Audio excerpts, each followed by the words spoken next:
رب العالمین چې کله د ځمکه آباد کړه او جوړه کړه نو الله ذوالجلال یو ملغلره پیدا کړه. هغه ملغلره ته الله پاک د قهر په نظر وکتل، ویل شو چې ویل شو اوبه ته جوړې شوې، د اوبو د پاسه زګ راغی او چې دا ملغلره کله ویل کېدله د الله په قهر د هغې نه یو لوخړه پورته شوه. هغه اوبه چې د ملغلرې نه جوړې شوې د الله د قهر په نظر هغې نه الله ځمکې جوړې کړې. هغه د اوبه دي، دا دریابونه ته الله جوړ کړل او په هغه اوبو چې کوم زګ راغی د هغې نه الله ځمکه جوړه کړه او چې کومه لوخړه ته پورته شوه د هغې نه رب العالمین د اسمانونه جوړ کړل.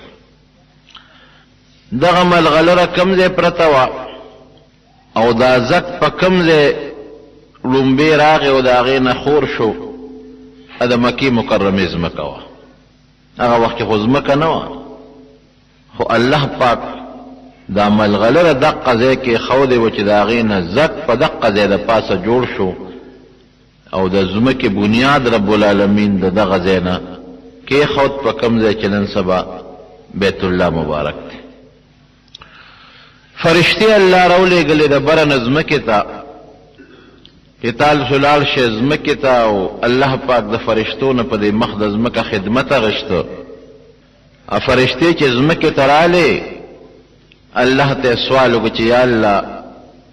مونږ خو بره په اسمانونو کې وو نو ستا د عبادت دپاره یو کور و، بیت المعمور ورته وایي. مونږ به هغه بیت المعمور کې ستا بندگی کوله او عبادت پم کو،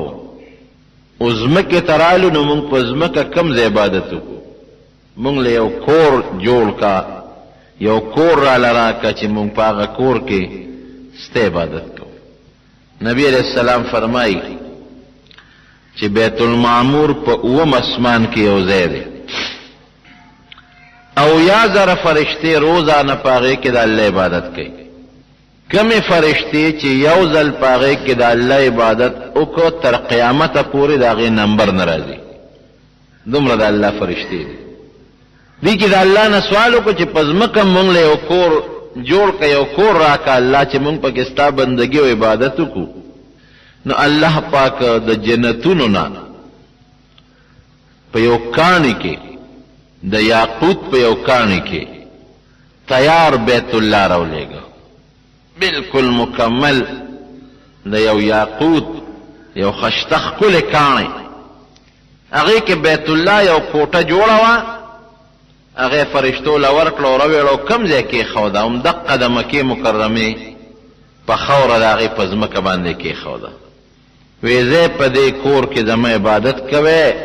د دې نه تاویږئ، هغه تاویدو ته طواف وایي. او قرآن حکیم کې الله فرمایي ان اول بیت وضع للناس للذي ببکه، د انسان د پاره لومبی کوټه چې ما په ځمکه جوړه کړې ده نو هغه بیت الله دی په مکه مکرمه کې. دا د الله د هدایت لویه ذریعه ده او د الله د رحمت ذریعه ده او د الله د قدرت پکې ډېرې لویې نښې دي، خصوصا مقام ابراهیم. په دې مخ د ځمکه الله لومبي پیریان اصول هغې پیریانو فساد شروع کړو نو الله هغه د رحمت بیت الله بر اسمان ته پورته کړ. چې کوم د زمرودو په کاڼي کې و، د زمرودو کاڼي، د زمرودو په کاڼي کې کوم بیت الله هغه پورته شو، یاقوت نه زمرود،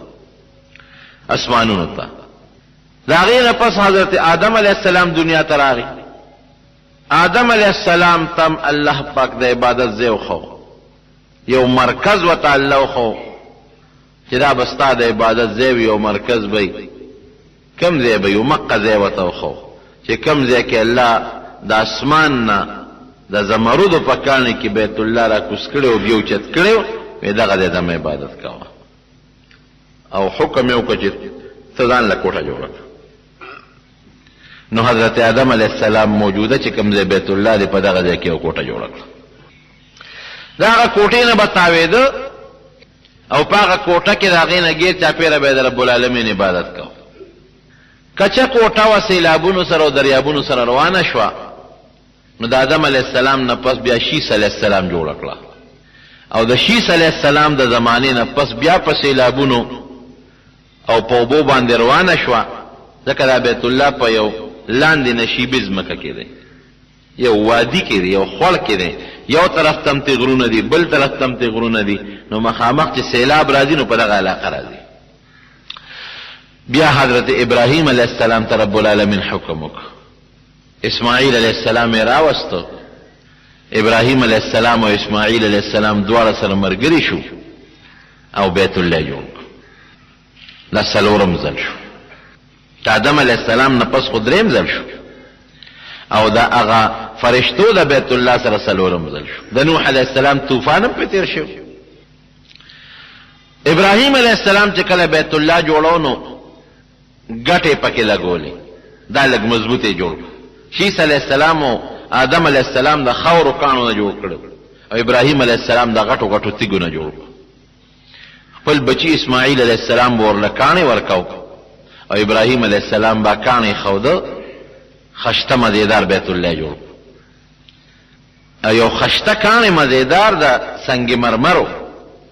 په هغې ابراهیم علیه السلام به ودرېده، هغې به وله د قوازې کار کوو، خو داسې قوازه نه لکه زمونږ، او په خپله اوچتېده. څونه چې و بیت الله لوړېده، کاڼې به ورته د هغه د معجزې په برکت باندې اوچتېده. په هغه کاڼې کې د ابراهیم علیه السلام د خپې نشانونه پیدا شو، د ګوتې د بند دومره، هغې ته مقام ابراهیم وایي. اوس هم د بیت الله شریف دروازې ته تقریبا مخامخ چې کوم ځای خلک طواف کوي نو هغه کاڼې پروت دی. سپین زر یې ته ګیر چاپېره تو کړي دي، او بیا یو خشته مزیداره شیشه او د اوسپنې یو جالی هغې ته تو کړې ده. نو حاجیان یا عمرې والا چې څوک طواف کوي او هلته تېرېږي ښه صفا ښکاري. د انسان د ګوتې د بند عمره د ابراهیم علیه السلام خپې مبارکې ورکې ننوتې دي. اوس په کاڼې کې خپه ننوتل دا د عقل نه بار خبرې دي، خو چې د کم پیغمبر نه د عقل نه بار یو کار ښکاره شي هغې ته معجزه وایي. دا د ابراهیم علیه السلام معجزه وه. ځکه قرآن حکیم کې الله فرمایي فیه آیات بینات، په دغه بیت الله کې د الله د قدرت ښکاره نښې دي. مقام ابراهیم یو پکې مقام ابراهیم، که څوک یې نه مني نو لاړ شه وګوره، ووینئ چې د ابراهیم علیه السلام د دواړو قدمونو نښې پکې شته او که پکې نشته، او په کاڼې کې د هغه خپې ننوتېدل، دا د الله ډېر لوی قدرت دی. که څوک د الله قدرت او طاقت نه مني چې دغه وویني خامخا به مني. ابراهیم علیه السلام چې کله بیت الله مبارک جوړو او اوچته که او تیارې که، نو مشرقي طرف ته ګوټ کې د الله په حکم یو کاڼې پکې ولګو، هغې ته حجر اسود وایي. دا تک سپین کاڼې نبی علیه السلام مبارک فرمایي. حضرت آدم علیه السلام 10 څیزونه ځان سره د جنت نه راوړو چې راته، یو پکې دا کاڼې، او د انسان د سر عمره کاڼې و، هغه هم په دې بیت الله کې لګولې و. بیا چې کله شیث علیه السلام جوړ کړه هغه هم پکې لګولې و، او چې بیا کله ابراهیم علیه السلام جوړ کړه دا کاڼې پکې هغه هم ولګول. نبی علیہ السلام فرمایي چې دا د پیو نه سپین کاڼو د بني آدمو ګناهونو تور کړی دی. کم انسان چې هغې له لاس وړي یا هغې ته مخامخ ودرېږي او استلام ورته وکړي، ګناهونه ته داسې راکاږي لکه مقناطیس چې اوسپنه ځان ته راکاږي. د دواړو جهانو سردار مبارک فرمایي چې کوم انسان د حجر اسود استلام وکړي، استلام څه ته وایي؟ چې کوم خلک طواف کوي یا عمره کوي نو د عمرې نه مخکې طواف کوي، نو دی راشي حجر اسود ته مخامخ نیت وکړي. مخکې یو نسواري غوندې پټه وه، اوس حکومت هغه پټه ختمه کړې ده، ځکه په هغې به خلک ودرېدل او ډېر لوی رش به جوړېده، ټیل ټال به جوړېده، پټه یې ختمه کړې ده. بس مخامخ شین رات دی او په دې ګوټ کې ورته حجر اسود لګېدلی دی. نو هلته کې ودرېږي، دا ښې اوږه لږه غوندې حجر اسود ته ور مخامخ کړي، او دې د طواف نیت وکړي یا الله زه داسې ووایي یا الله زه د بیت الله شریف د طواف د 7 چکرو نیت کوم الله تی راته آسان کړي او تی راله قبول کړي لږ ور مخکې شي سینه حجر اسود ته ور مخامخ کړي نو که نږدې وي ورته خو ښکلي کړي سر پکې وردن نه کړي د سپینو زرو یو جام لګېدلی دی او په هغه کنډول جام کې حجر اسود پروت دی نو ښکلي کړي او که ښکلولی نشي نو لاس ولا یوسي هغه لاس ښکل کړي اکه لاس هم نشي رسولی او چېرته یو کونټی ورسره وه نو د هغه کونټی سوکه ولا یوسي ښکل کړي خو دا 3 واړه قیسې اوس ګرانې دي ښکلول هم ګران دي ډېر انتهایي رشي لاس ورول هم ګران کار دی او لرګې کونټی خو نو پولیس هلته اوس دې وخت کې پرېږدي او نه په خپله وروړی شي نو که دا 3 واړه نشي کولی نو مخامخ ورته ودرېږي نو استقبال وکړي استقبال لکه څوک یو میلمه د چا راځي یا میلمه سره د ملاقات کېږي دې ورته لاسونه داسې پورته کړي د عزت په خیال لاسونه پورته کړي د اوږو برابر دې ته استقبال وایي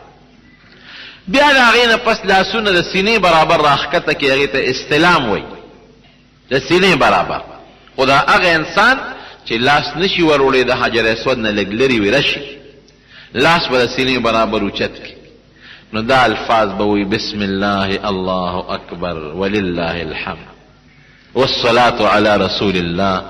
صلی الله علیه وسلم که دا الفاظ وي که دا الله د لویه نور الفاظ وي لکه به دا راولي چې ما دا لاسونه پر حجر اسود باندې کېښودل او بیا به دا لاسونه ښکل کړي لکه بعض انسان پلار سره میلو شي لاس د پلار په مخ یا په سر کېږدي نو ښکل کړي دا پلار یا پلار دا خپل بچی ښکل کړي یا لاس پې کېږدي هغه لاس ښکل کړي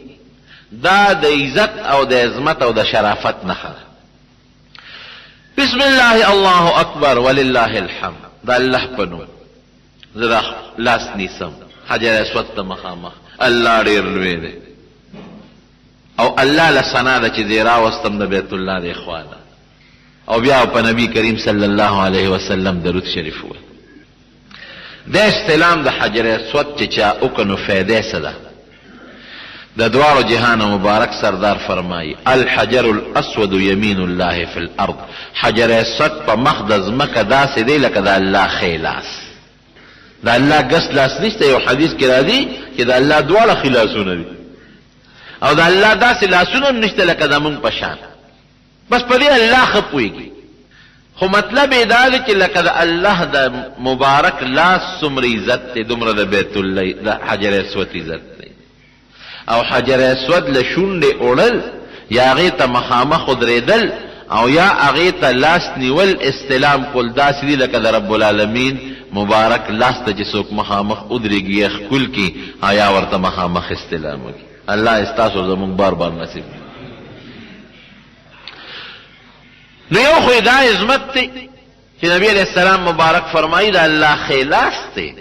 د هغې په شان عزت دی د هغې په شان شرافت او عظمت دی د هغې په شان لویي او برکت دی او بل یو حدیث پاک کې راځي چې چا د دې حجر اسود استلام خو تاسو وپېژن که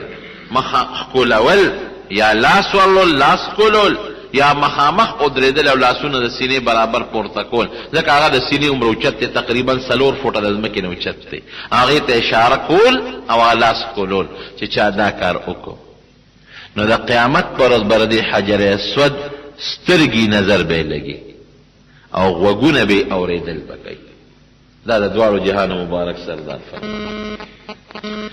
غوږونه به یې وي اورېدل به کوي سترګې به یې وي په هغې به نظر لګي او چا چې ورته په سچه د ریا په خیال نه د شرک په خیال نه ځکه مشرکینو به هم مخکې طواف کو سوچه د مسلمانۍ د توحید او د الله د یووالي او د الله او د رسول د وینا مطابق د سنتو مطابق چې چا د دې په سچه استلام وکړو دا حجر اسود به هغه له د الله په دربار کې د قیامت پر ورځ ګویي کوي چې الله دا سوچه مسلمان دی تا یو مني د ماته مخامخ سلام کړی دی ماته مخامخ لاسونه پورته کړی دي ماته مخامخ استلام کړی دی نو گوی وکړي. حجر اسود تک سپینو بقول د نبی کریم صلی الله علیه وسلم او د بنی آدم ګناه ځان تراکاږي هغه سره تور شوی. اوس خو خیر یو زمانہ کې څه جګړه شوی و هغه کې د حجر اسود مات شوی دی، نو هغه څه غون نشته، یو څو ډکرې د لاکو د لاک یو قسم شی دی هغه کې بند شوی دی او د سپینو زرو جام کې د بیت الله مبارک په دغه ګوټ کې پروت دی. ډېر انتهایی رشي هر انسان کوشش کوي چې ما حجر اسود ته ځان ورسولې، زنانم ټیل کوي، نارینم ټیل کوي، او چې سم مضبوط تکړه سړی پهلوان نی نو ورسېدل ورته ډېر ګران دي. او بیا خصوصا ښځې لږ زیاتې کوي،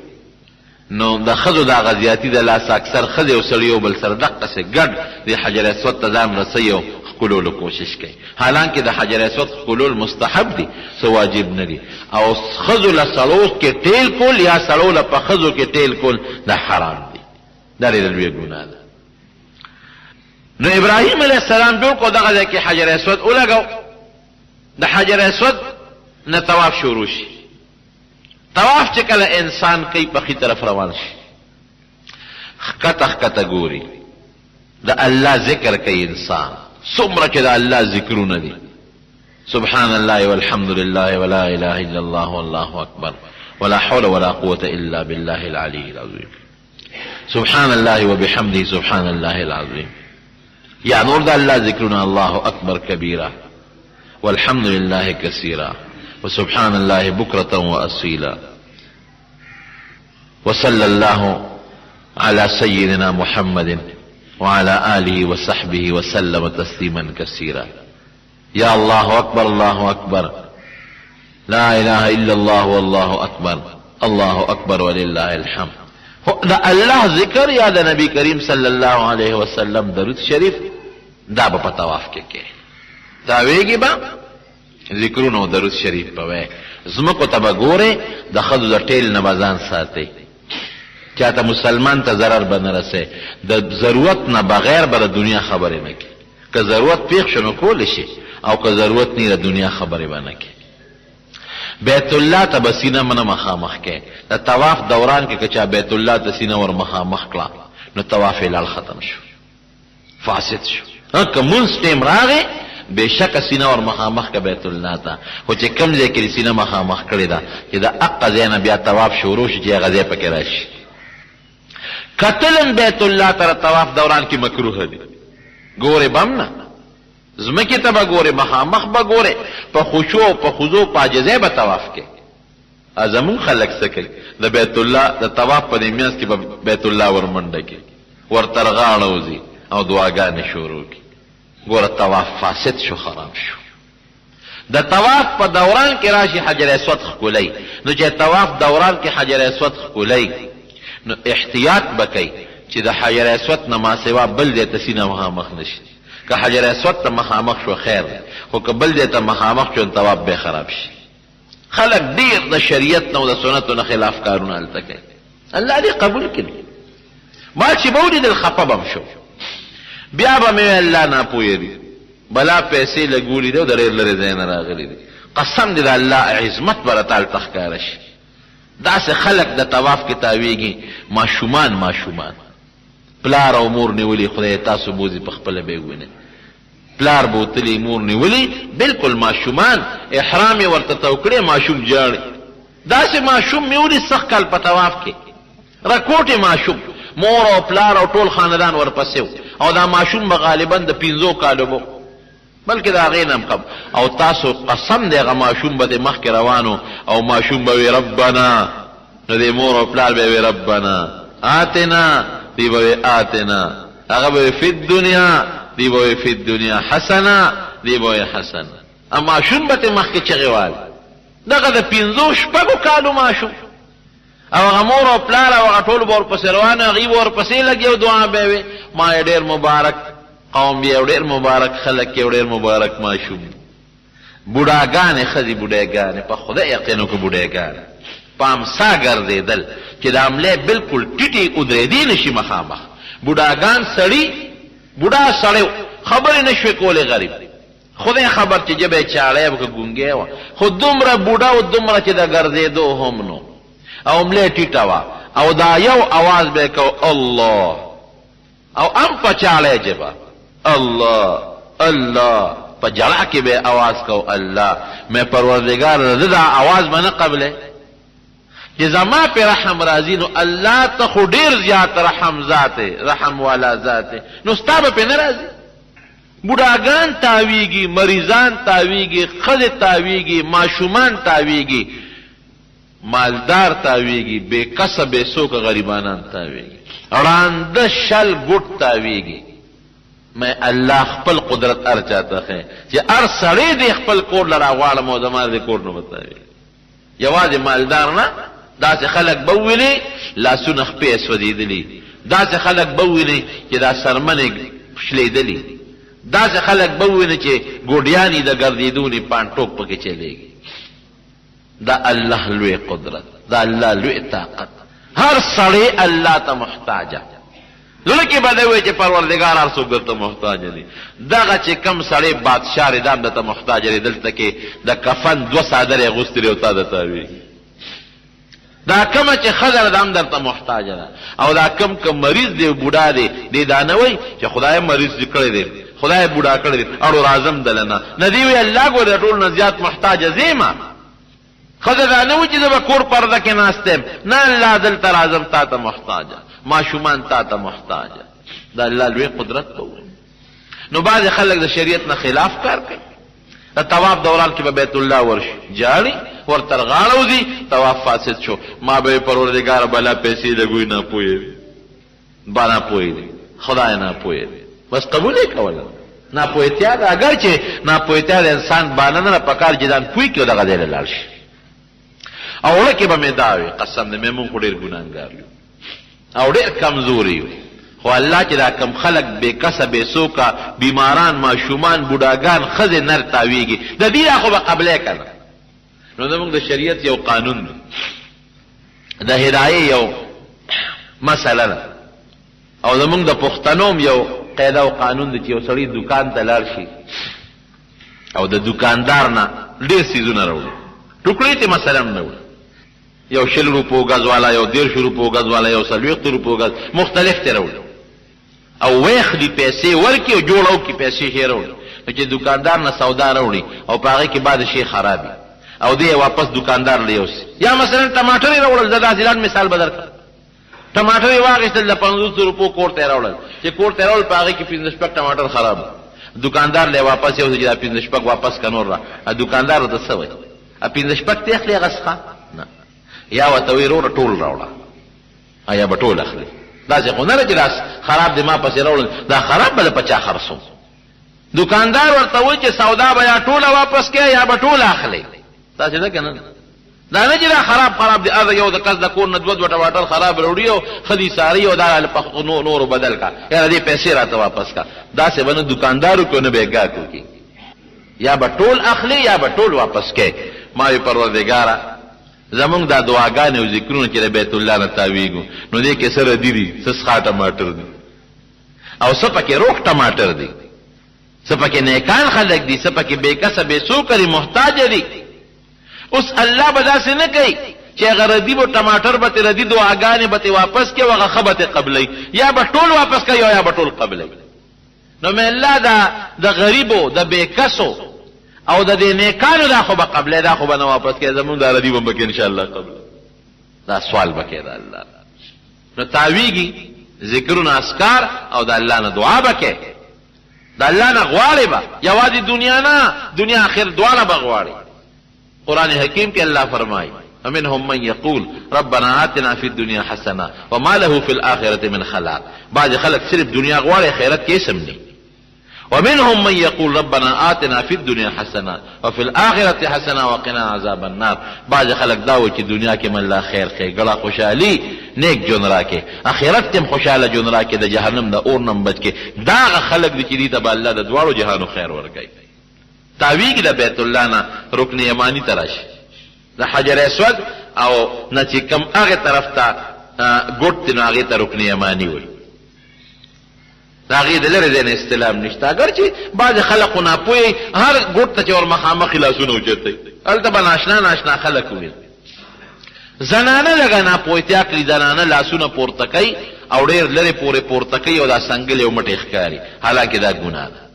زنانه به دا مټې دا به پټې ساتي،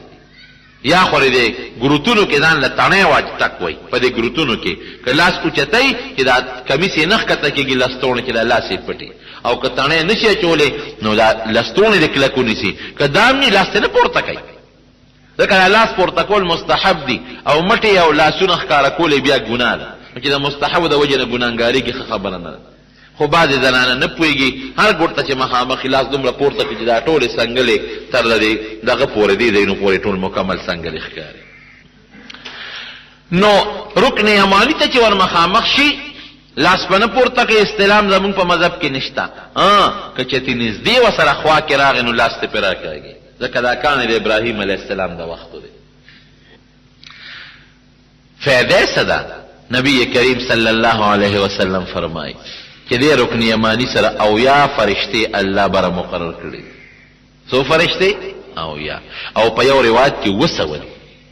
بهر کې اویا فرشتې به مونږ واخلو. اویا فرشتې مقرر دي چې کم انسان دغلته د الله نه سوال کوي، هغه فرشتې دې له مقرر دي چې د انسان په دعا امین ووایه. نو فرشتې معصوم مخلوق دي د ګناه نه پاک، او الله دې له مقرر کړي چې امین پې وایه. نو چې الله د امین دپاره مقرر کړي دي نو دعا به دې قبلېږي که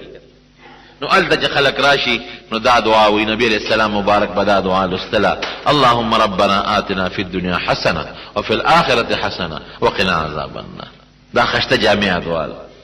دا زه چې خطبه کې کم ویم دا الفاظ هم پکې خلک وایي: اللهم ایمانا بك وتصدیقا بكتابك ووفاء بعهدك واتباعا لسنة نبيك وحبيبك محمد صلی الله علیه وسلم. خدای ستا په دین، ستا په اسلام، ستا د سنتو په اتباع زه پوره اقرار کوم. اللهم انا نسألك العفو والعافیه. خدایا اومې بخې عفو راته وکړي. ښکلې معنی ده. خدای د بیمارو د مصیبتونو نه راله عافیت راکړي. ورپسې نوره دعا هم د دې په خطبه کې ویم، دې دپاره یې وایم چې تاسو یاده کړي، او خشته دعا ده چې الله زموږ دا دعا قبوله کړي. بیا چې حجر اسود ته کله ور مخامخ شي ورسېږي بیا به استلام کوي. دا یو چکر شو. مخامخ به ودرېږي، لاس به پورته کړي، د سینې برابر، د اوږو برابر نه، بس د سینې برابر، او دې به ووایي بسم الله الله اکبر ولله الحمد والصلاة علی رسول الله صلی الله علیه وسلم. دا یو چکر شو. بل چکر به ووایي چې حجر اسود لراشي بیا به لاس پورته کړي. 2 چکره شو. سره په جیب کې دا لوی مصیبت دی. د فایدې هم شی دی خو د نقصان شی. موبایل په جیب کې هغه ځای نه دې خلکو سره په موبایل خبرې کوي، ریا کوي. ما د ډېرو پښتنو نه واورېدل، پنجابیان هر قسمه خلک موبایل به اوچت کي، په طواف کې ملګري ته میلاو کي، هلکه طواف کې روان یم ښه دعا درته کومه، او خلکو ته ښیه چې د طواف کې روان یم. ریا نه شوه؟ ګناه نه شوه؟ هغه د لکونو روپو عبادت د په ریا نه وکړه. د دې څه ضرورت دی؟ هسې ووایه که یا بل سړی ورته ټیلیفونو کې د هغه موبایل در اوچت کي او لومبۍ خبرې دی طواف کې روان یم ښه دعاګانې درته کوم. څه ضرورت دی د دې خبرې؟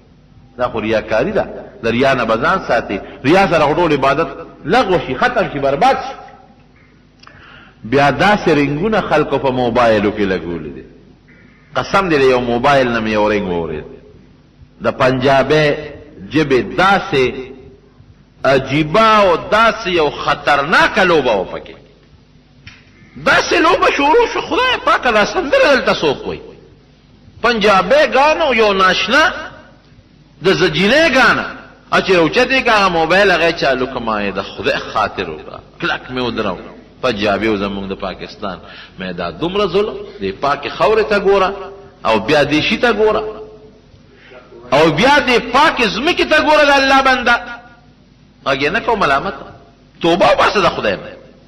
که ته سم دغه پکې نشته چې پکې یو بل رنګ ولګې. یو سړی د بیت الله نه تاوېده، یو سړی تاویږي د بیت الله نه او دی وایي لبیک اللهم لبیک. خدای تا ته حاضر یا الله تا ته حاضر، لبیک تا ته خدای حاضر ولاړ. لا شریک لک تعالی شریک نشته. اللهم لبیک یا الله زه تا ته بار بار حاضر اوازونه کول. یو بزرگ سره خوا کې تاویږي دې سړي ته د بره نه आवाज کېږي لا تاره لبیک نه قبلېږي. دی وی لبیک بره نه आवाज کېږي لا نه قبلېږي ستا لبیک. دا بزرگ دې سړي ته وی د आवाज اورې وی او وی دا کله نه درته کېږي وی دا خو کلونه وشو بل عمر شو دلته راځم دغه بیت الله ته تاویږم او زه لبیک وایم او دغه आवाज راته کېږي چې نه قبلېږي نو بیا سره ځان کړی یو عبادت چې ستا قبلېږي نو کوه چې نه قبلېږي او ښکاره ته پته چې نه قبلېږي نو سره ځان کړی. سړی ورته وایي بزرګ ته وی کاکا وی زه خو ګناهګار یم ډېره لویه ګناه مې کړې ده او چې دا کوم आवाज راته کېږي بالکل درست کېږي ځکه زه ګناهګار یم خو ما خو بار ګناه کړې ده دا راته د الله یو در معلوم دی دلته راغلی مې ورته چغې وام چې ما معاف کا نو چې دلته نه قبلوي ته راته بل یو در وښایه چې هلته لاړ شم ما ته خو دا ځای معلوم دا مې صحیح کړی دی بل راته وښایه چې هلته لاړ شم که قبله یو کې نه قبلوي زه به ورته چغې وام لبیک چې دا الفاظ یې ووې نو دوه ځله به ورته بیا اواز کېده وی لبیک برنه به اواز راته لبیک لبیک فرشتې به ورسره چغې وایي. هلته به ته دا وی د بیت الله په دروازه چې ورشي د طواف دوران کې به نه ور دی بیت الله له بې د طواف نه ورشه بې د طواف نه ورشه بیت الله ته ورترغاړه وځه میزاب رحمت د ناوی مبارک لاندې په حتویم کې 2 رکعاته نفل وکړه او بیا د بیت الله ته ځان ورترغاړه باسه د هغه رحمت د ناوی لاندې ودرېږه او کتاب لیکي دا ښې مخ او دا ګس مخ په دا تیږو کېږده او په دا غلاف پورې ولګوه دا مخ وجاړه الله ته ملتزم لورشه د ملتزم د دعا د قبلېدو بهترین ځای دی دغه ځای ډېره زیاته دعا قبلېږي. نبی علیه السلام فرمایي ملتزم د بیت الله مبارک د درشل او د حجر اسود په منځ کې لږ ځای دی ورشه د بیت الله درشل پورې ونښله درشل اوچته ده لاس چې اوچت کړي نو لاندې درشل ورسره لګي نو ودرېږه نو عاجزي وکړه فقیر ببابک یا الله فقیر ستا دروازه پورې نښته مسکین ببابک الله مسکین راغلی د پاکستان نه د بل ملک نه او ستا درشل پورې نښته دی عاصي ګناهګار خطاکار هر قسمه ګناه چې مې کړې ده الله راغلی ستا دې در ده او ستا دې درشل پورې نښتې الله ما معاف کړي. نو د الله نه سخي ذات بل شته قسم دی ما سړی ګناهګار د بیت الله غلاف ته مې وکتل په هغې بره یو آیات لیکلی په غلاف د پاسې آیاتونه لیکلي دي یو آیات یې لیکلی یا عبادي الذین اسرفوا لا تقنطوا من رحمت الله دا آیات لیکلی شوی په غلاف د پاسه داسې آیاتونه درته لیکلي دي چې سړي ته پته ولګي چې ګورې د ګناهګار دعا هم الله قبلوي نیک سړی خو هسې نیک دی نو پاک سړی خو هسې پاک دی نه ګناهګار یا عبادي الذین اسرفوا بلې په غلاف د پاسه د سرو زرو په خط لیکلي د سرو زرو په خط یا عبادي الذین د قرآن آیات دی یا عبادي الذین اسرفوا قل اے پیغمبر ورته ووایه یا عبادي الذین اسرفوا علی انفسهم ای زما هغې بندګانو چې په ځانم زیاتې کړې دي کومو بندګانو ته الله وایي وایه که نیکان که ګناهګاران ګناهګار یا عبادي ای زما بندګان دا نه وایي چې ګناهګار یې زما بندګان نه یې نه زما بندګان یې الذین هغه بندگان اسرفوا علی انفسهم چې په ځانې زیاتې کړي ګناه کړي لا تقنطوا من رحمت الله چې زما د رحمت نه مایوسه ګورې نشئ الله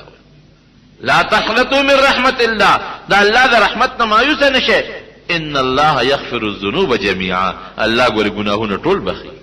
انه هو الغفور الرحیم الله بخون کې دی مهربان دی چې دا آیات به مورید خوشاله الله په خپل په قرآن کې اعلان کوي اے ګناهګاره بنده زما د رحمت نه مایوسه نشي زه درته ګناه بخم نو خو چې زه خو ته ویم په حاجه دی چې ما ته ګناه وبخه کنه خو که زه هلته کې موبایل راوالم او په هغې کې سندر ورنګ چالو کوم زه هلته م ریاکاري کوم زه هلته م جګړې کوم زه هلته م کبر کوم زه هلته م لویي کوم زه هلته م الله نه یادوم نو دا خو زما ګناه شو بل یو آیات ته مې وکتل بل یو آیات هغې کې څه دي هغه آیات مې هېر شو ومن یظلم سوءا څنګه دی آیات یو قاري ته ووایه یجري الله توابا رحیما او پسې وروسته راځي ومن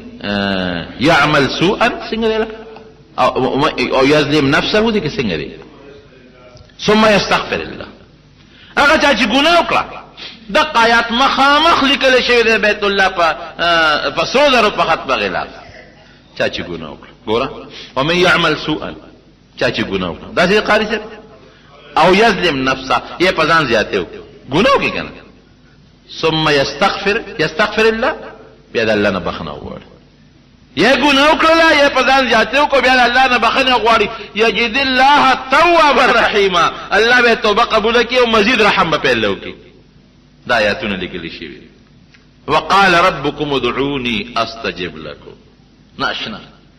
الله اعلان کوي چې معنا دعا غواړي دله دعا قبلو ان الذين يستكبرون عن عبادتي سيدخلون جهنم داخلين سوچ زما دا دعا نه چې معنا سوال نه کوي چې دا دعا عبادت دا غي نه کبر کوي خوار ذلیل به جهنم ته ور داخل کوي دا د بیت الله په غلاف د قران حکیم دا آیاتونه دې د پاره لیکل شوی چې ګوري ګناګارا د کم ملک نه راغلي د ګنا سره ککړ خو مایوسه کېږه ما دا الله دې کور کې وغواړه د الله نو معافي وغواړه توبه او باسه استغفار وکړه یجد الله تواب الرحیم الله به توبه قبول کړي او رحم بدر باندې الله وکړي نو جناب بیت الله ته ورته غاړو درشل ته ودرېګا میزاب رحمت لاندې ودرېګا ملتزم کې د الله نه دعا وغواړه نږدې شو تخکل کړه الله دا کو دا کان خپل کړه غلاف خپل کا د الله رحمتونه په وریږي نبی کریم صلی الله علیه وسلم مبارک فرمایي تو کې طواف کوي بعض خلک زر نږدې طواف کوي چې زر مې خلاص کړي او ډېر طوافونه مې وکړي ټیک ته ډېر طوافونه ښه خبره ده خو کله سړی لري لري د زنانو نه بچ توشي یو طواف ممکنو خده لازم نه چې سړی دې ډېر وکړي لکه یو سړی زر کوي او شل رکعات وکړي یو سړی اوږد سورتونه پکې اولولې او 2 رکعات وکړي هغه دوته بهتر دي لري لري تابعګه نبی رسول الله مبارک فرمایي چې یو قدم اوچته نو الله دې یو ګناه رجي چې بل قدم یک دی نو الله دې یو نیکی لیکي او چې طواف د اخلاص کو دومره ثواب به الله درکړي لکه یو مړی چې د آزاد کړي او که یو سړی وي طواف نشم کولی نو منځ ورته وکړه په بیت الله روزانه شپږ شلې رحمت ورېږي شپېته هغه چاته ملاویږي چې کومې طواف کوي سلويخ هغه چاته ملاویږي چې څوک ورته منځ کوي شل رحمتونه هغه چاته ملاویږي چې کوم ورته سي ګوري نو مانه بچا طواف وکړل ته عبادت کوم دلته هغه عبادت وکړي چې پاکستان کې نشي کول بیت الله ته منځ کا مخامخ دا بیت الله کې نه کېږي ته لری کې ګوره وطن یې نه دا پاکستان کې نه کېږي طواف ته کدا پاکستان کې نه کېږي هر جمعه ته چې سړی رانه نوځي تحیت المسجد بکې 2 رکعات نفل بکې که وخت نفل وو او بیت الله ته چې ونه نوځي ال د تحیت المسجد نشي طواف پکې اګه طواف دې نشو کولی بیا 2 رکعات نفل وکړه نو دعا به قبليږي مخامخ نیخ نیغ ورته ګوره او په الله یقین وکړي چې سړی ورته نیغ نیغ ګوري بیت الله ته تاویږي سړی زړه مطمئن شي اطمینان د زړه د انسان راشي خوشاله شي انسان دعاګانې پکې قبليږي زه خو تاسو نه پټ تللی وم ما یې پټ به راشه نه به څوک خبر کم او نه به څوک پتلو او نه پراتلو او دې ملګرو ته مې ویلو که چا تپوس کو چېرته تللی دی نو غږ ورته مه کوې یاره چېرته تللی دی دروغ هم مه وایه خو حل مه وایه او دعاګانې مې یقینا ډېرې کړي دي خصوصا د جمعې ورځ چې به راله او مانځه ته به ودرېدو نو دغه وخت الله دعا قبلوي نو ما به د خپلې جمعې د ملګرو دپاره ډېر په اخلاص دعاګانې کول الله دې قبولي منظوري او مې زه به پټم راشم فضل قادر مولوي صاحب سره د خدای پاک ډېر خو کې هغه د اختر په مانځه کې اعلان وکړ بس ټول خلک یې خبره هغه په ښه نیت و بهر کیف زمارونو دا بیت الله مبارک دی چې بیا طواف نه فارغ شي نو بیا 2 رکعات واجب الطواف پکې بهتر خدای چې مقام ابراهیم سره وکړي مقام ابراهیم دا دی چې داسې دی کې وکړي چې مخې مقام ابراهیم ته مخامخ او بیت الله ته مخامخ او که داسې دی کې نشو کولی راشي نو هر ځای کې 2 رکعاته کولی شي چې د نفل وختي او که د مازدیګر نه پسې طواف کو یا د سهار نه پسې طواف کو تنور خطو پورې نو بیا دغه وخت کې نفل مکوه بیا چې رستو د نفل وخت راشي نو هغه وخت باغ خپل 2 رکعات وکړي بیا لاړ شه په زمزم ورشه نو مخکې خو به یو پیو د زمزم، اوس خدای په دې کولرې لګېدلې دی. یخې اوبه هم دي پکې، لس پنځلس کولرې کې لګېدلې، یو پکې د تازه اوبه وي، په هغې یې لیکلي غیر مبرد، یعنی تازه اوبه، یخې نه دي، او څه د یخ اوبو دي. نو صاحبه هغې کې اوسکه اوبه، دومره اوبه اوسکه نبي علیه السلام مبارک فرمایي چې دا پختی دې پرې روپړسېږي. او حدیث کې راځي الزمزم لما شرب له، په کوم مقصد چې د زمزم اوبه اوسکلې هم هغه مقصد به رب العالمین پوره کوي. یاره دا خو تجربه م ده، خو زما خو په مخکې م تجربه وه او سخت کال مې به بیا تجربه وشوه. قسم دې که دومره تکلیف راته هلته و. ډاکټر راته وی چې تا بار لاړ شه، یو میاشت بار تېره که او لږه دمه وکړه نو طبیعت به دې ښه شي. بیماری ډاکټر چې دا کوم ځای علاج کوم، مې چېرته لاړ شم؟ و یا مري ته لاړ شه او یا سوات ته لاړ شه. مې ویل د خدای کور ته ولې نه ځم؟ قسم دې هلته ټیک و، هېڅ تکلیف راته نه. ښه طواف مې الحمدلله کو، چې څه زما نیمګړی عادتي عبادت و، لیکن هېڅ تک خو چې پاکستان ته رالم کله مې یو طرف خوږېږي او کله مې بله پرده خوږېږي، کله یو ډیبری خرابه ده او کله بله ډیبری خرابه. هلته ټیک ته د زمزم اوبه وې ښه شته مزېدار. نو زمزم اوبه وڅښه. بیا دا خو طواف شو. او که یو سړي د عمرې نیت کړي نو عمره کې بیا یو شی ورسره زیات دی، او دا طواف هم وکړي، او د طواف نه پس به بیا ځي د صفا او مروه په منځ کې سعی به کوي. او چې دی عمره کوي نو عمره به په احرام کې کوي. طواف عام په خپلو جامو کې کېږي، عمره بیا په احرام کې کېږي. یو لنګې د پرتوب په ځای والي او بل لنګې د کمیس په ځای والي. نو بیا به په هغې طواف کې چې د هغې نه پس، یعنې د عمرې طواف دی چې د هغې نه پس د صفا مروه منډه ده، نو هغې کې به په لومبو دریو چکرو کې پهلواني کوي، مټې به وایي، خپې به لنډې لنډې ږدي، او په ټولو اوو واړو چکرو کې به څادر د دې ښۍ اوږې نه لاندې راوباسي، په دې ګس اوږه د پاسه به یې ورچوي. نو بیا به یو استلام کوي چې صفا ته کله ځي نو مخامخ به بیت الحجر اسود ته ودرېږي او استلام به وکړي، دا مستحب. نو بیا به د صفا غونډۍ ته ورخېږي. نو دا آیات به وی ان الصفا، دا اول وی ابدأ بما بدأ الله به، په هغه شروع کوم په هغه څیز چې الله په قرآن کې د هغې نه شروع کړی ده. ان الصفا والمروة من شعائر الله، دا آیات به وی. ومن حج البيت او اعتمر فلا جناح عليه ان يطوف بهما ومن تطوع خيرا فان الله شاكر عليم. او که سړي ته آیات یاد ني نو بره په ګمبد کې لیکل دي، هغه ته وګورئ نو آیات وي. نو د صفا په غونډۍ بیا بعض خلک ناپوهه بیا استلام کوي، بیت الله ته مخکې لاسونه پورته کړي، نه هلته کې استلام نشته، هلته دعا ده، دعا به کوي الله ته به مخکې وبدرېږي، په جړا جړا کې الله ته دعا وکړي. بیا به روان شي مروه ته. نو شنه راډونه دي دوه ځایه چې کوم ځای کې بیبي هاجرې نه و بچې پناه شو منډه به واله، هغه ځای کې به لږه منډه وایي، او دغه هم د دعا د قبلېدو ځای دی، په دې منډه کې به دعا کوي. ښځې به منډه نه وایي، سړی به وایي. مروه ته به لاړ شي، نو هلته به بیت الله ته مخکې نو دعا به وکړي، هلته م استلام نشته. بیا به صفا ته راشي، نو اووه چکرې به په مروه ختم شي. نو زنانه به بیا د سر د څلورمې حصې نه د ګوتې د بند دومره ویښته کټ کوي، او نارینه به سر که دا ویښته د ګوتې د بند دومره وګورې، دا پکې شرط دی، نو مشین کولی شي. او که ویښته د ګوتې د بند نه واړولو په مشین کولو کار نه کېږي، خری به بیا، او خریل به هر صورت بهتر ده. مخامخ د نیانو دکانونه دي، هلته وروخېږي 5 ریاله اخلي، په دې ګڼه کې لس اخلي، او چې ګڼه نی 15 اخلي، کله 2 اخلي، سر به وخوري. بس عمره خلاصه شو. د عمرې ثواب څومره دی؟ نبی کریم صلی الله علیه وسلم فرمایي د نیم حج برابر ثواب الله په عمره ورکوي. او د رمضان عمره څومره ثواب لري چې په روژه کې سړی عمره وکړي، نبی علیه السلام مبارک فرمایي دومره ثواب یې کېږي لکه ما سره چې په شریکه حج کړي. د هغې حج ثواب چې د نبی علیه السلام مبارک سره یو ځای کړي، د رمضان د عمرې دومره ثواب. او قسم دې د رمضان عبادت هلته ډېر خوندم کوي. خدای پاک خو دې ستاسو نصیب کړي. یاره ما خو دله په اخلاص دروغ نه یم دعا کړې ده، او خدای ته ګران هم نه ده، نو خدای م بوزه ښځې نه ټول. خو د عمرې عبادت د رمضان عبادت دلته ډېر زیات خوند کوي. ما ټوله ورځ سړی هلته بل څه کار نشته، دلته به سړی غم کوي، خادي به کوي، مړي له به ځي، جمدي له به ځي، سودا له به ځي، بل شي له هلته دا اس در باندې نشته. بس یا خوب دی او یا عبادت دی. ماښام روژه ماتي کې عرب خو سخیان هم ډېري، نو هر یو صف کې مخامخ دغه لګي درستخانونه وغوړئ، په زور به دې راکاږي،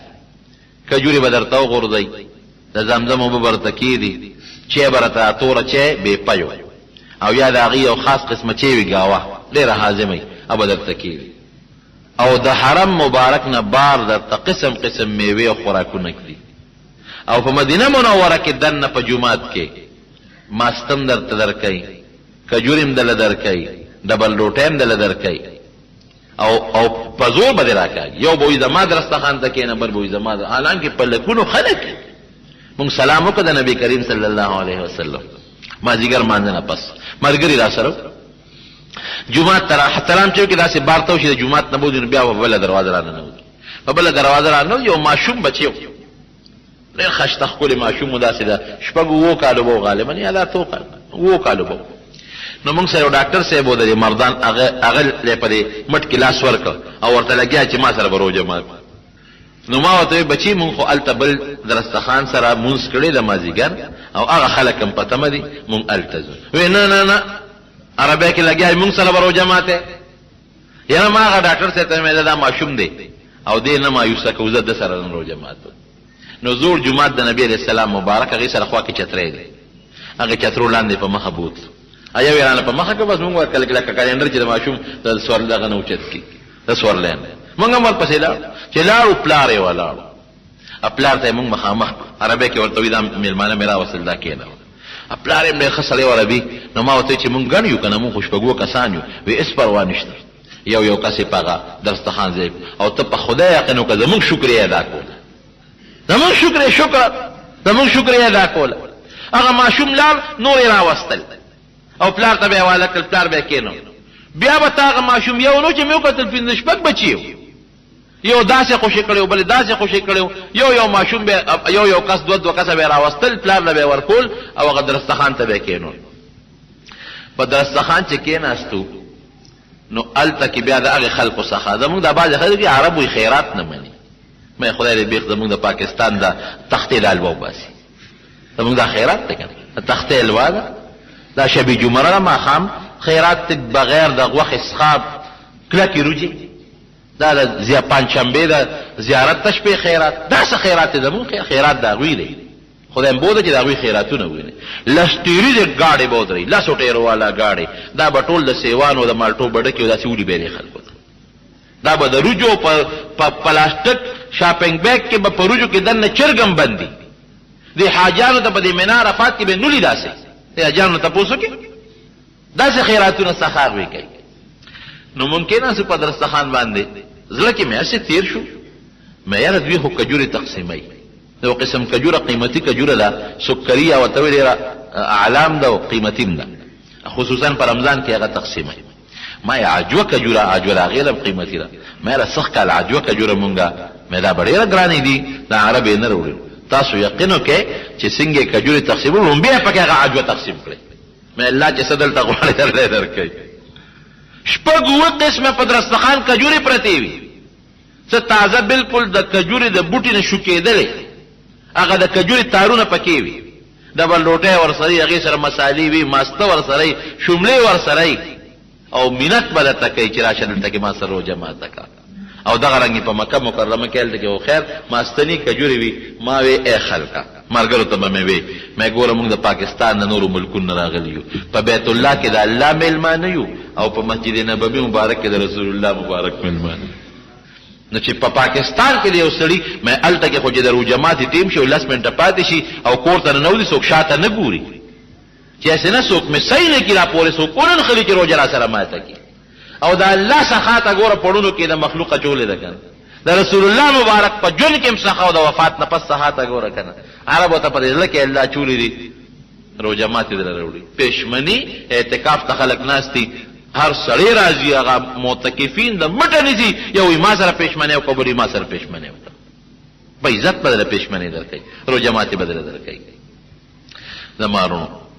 پاک وطن دی، حقیقت دا دی، د الله او د رسول وطن دی، د پیغمبرانو ځمکه ده، د صحابو ځمکه ده، د نیکانو صالحینو ځمکه ده. هغه ځمکه ده چې حضرت جبریل علیه السلام پکې تو شوی دی، هغه ځمکه ده چې د دواړو جهانو مبارک سردار پکې خلپوسې کړي دي، هغه ځمکه ده چې پکې قرآن نازل شوی دی.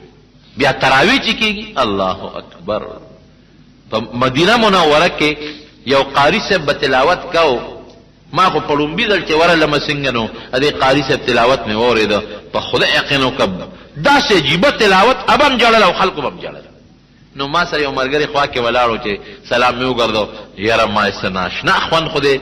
تلاوت ونه کړ، اما ته وایي داسې خوند دې وکړه لکه چې دا قرآن اوس د بره نه نازلېږي. او په مکه مکرمه کې یو ناشنا قاریان یې راوستي، دعا به یې کوله په ویترو کې، دعا به یې کوله، په خدای یقین وکړه چې د دنیا را دولت د هغې یوې دعا نه قربان. د بیت الله خوا کې په لکونو خلکو به ورسره جړل، نو چې یو قسم وجاړي دعا به الله نه قبلوي، په لکونو خلکو به ورسره جړل. او داسې ناشنا تلاوت، اوهو دلته خوند نه کوي په کیسټ کې، هلته خوند کوي چې د بیت الله خوا کې ورپسې ولاړه. بیا په اخري لسو کې قیام اللیل کې تهجد کوي، عبادت پکې کېږي. خلک لاړ چې ماسخوتن منځو کې ګنټه نیمه خوبو کې په یوه بجه باندې بانګ وشي، خلک زر زر منزل ځان بیا رسید، اته رکعته تهجد کوي 3 بجو پورې، 1 بجې نه 3 بجو پورې، 3 بجې بیا خلک دې پېشمني له بیا راځي منزله. او چې سړی د عبادت په نیت دي، د ریاکارۍ په نیت نه، نو په بیت الله مبارک کې په دواړو حرمینو کې د رمضان ښکلی عبادت کېږي. الله یې تاسو موږ ټول له توفیق راکړي. ذره دې که څه باقي خبرې وي انشاءالله بله جمعه کې به درته سلام السلام پکې نور برته چې د بل وخت انشاءالله وخت نه وي. څه ناقص عبادت الله دې په خپل دربار کې قبول او منظور کړي. الله یې در یو ده نمود د پامن کې وساتي. ټول مسلمانان چې څومره دي زمونږ خصوصا د جمعې د جمع ملګري زمونږ د اواز چې څوک زنانه اوري یا نارینه، الله یې ټول دغه پاک ځای له بار بار بوتلی کړي.